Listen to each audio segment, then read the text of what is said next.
Shalom, selamat pagi. Mari kita bersama-sama berdoa untuk mendengarkan renungan firman Tuhan.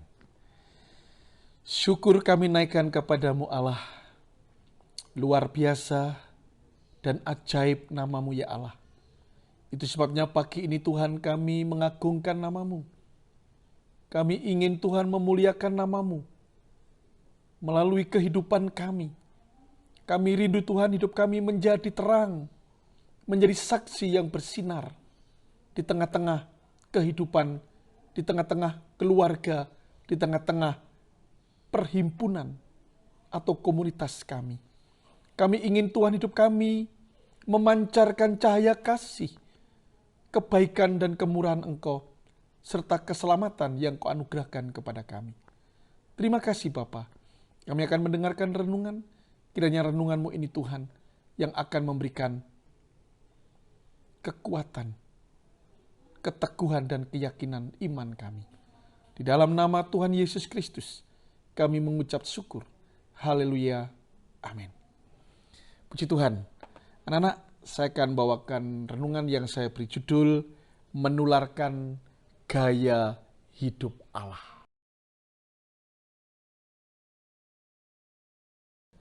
Menularkan gaya hidup Allah. Kita membaca di dalam kitab Kolose 3, ayat yang ke-12 sampai ayat yang ke-16.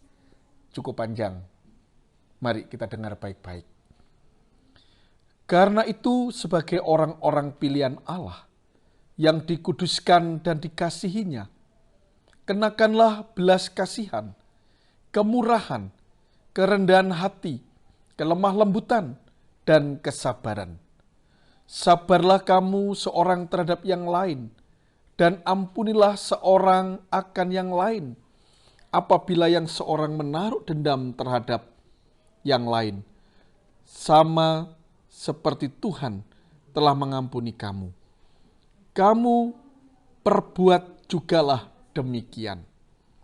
Dan di atas semuanya itu, kenakanlah kasih sebagai pengikat yang mempersatukan dan menyempurnakan. Hendaklah damai sejahtera Kristus memerintah dalam hatimu, karena untuk itulah kamu telah dipanggil menjadi satu tubuh. Dan bersyukurlah, hendaklah perkataan Kristus diam dengan segala kekayaannya di antara kamu, sehingga kamu dengan segala hikmat mengajar dan menegur seorang akan yang lain, dan sambil menyanyikan mazmur dan puji-pujian dan nyanyian rohani, kamu mengucap syukur kepada Allah di dalam hatimu.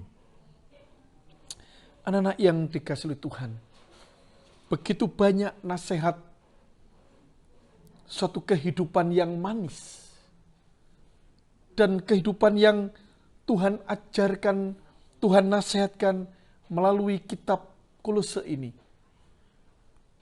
Biarlah itu yang menjadi gaya hidup kita.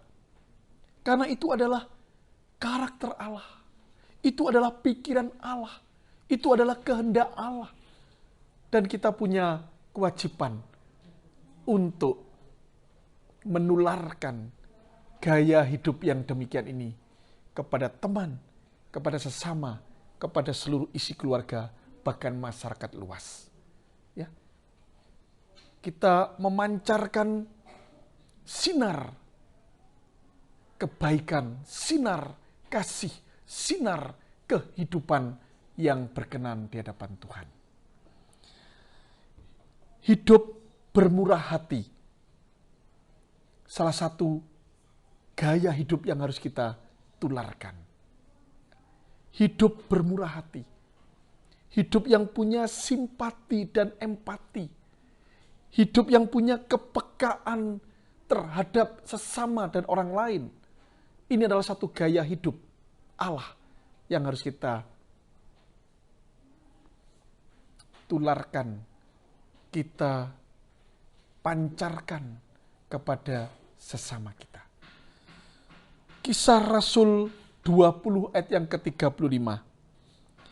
Dalam segala sesuatu, telah kuberikan contoh kepada kamu, bahwa dengan bekerja demikian, kita harus membantu orang-orang yang lemah dan harus mengingat perkataan Tuhan Yesus. Sebab ia sendiri telah mengatakan, adalah lebih berbahagia memberi daripada menerima. Rasul Paulus pun memberikan contoh. Ya, salah satu gaya hidup Allah, yaitu hidup yang berkemurahan, oleh Rasul Paulus ditularkan kepada sahabat, murid-muridnya, teman-temannya. Dan pada hari ini, gaya hidup Allah ini oleh Rasul Paulus pun ditularkan kepada kita, yaitu untuk kita bermurah hati, suka memberi daripada menerima. Henry Drummond mengatakan, tidak ada kebahagiaan dengan memiliki atau menerima, tetapi hanya dengan memberi. Inilah konsep dari Allah. Konsep dunia mungkin orang yang menerima itu senang, berbahagia. Tetapi konsep Allah, gaya hidup Allah berbeda. Ternyata orang yang memberilah yang lebih berbahagia daripada menerima. Anak sekalian, ini adalah satu formula, suatu konsep ilahi yang begitu luar biasa. Ternyata ketika kita memberi, kita bermurah hati, tidak sedikit pun kita akan kekurangan kebahagiaan atau kita akan menjadi susah. Tetapi justru kita menjadi berbahagia.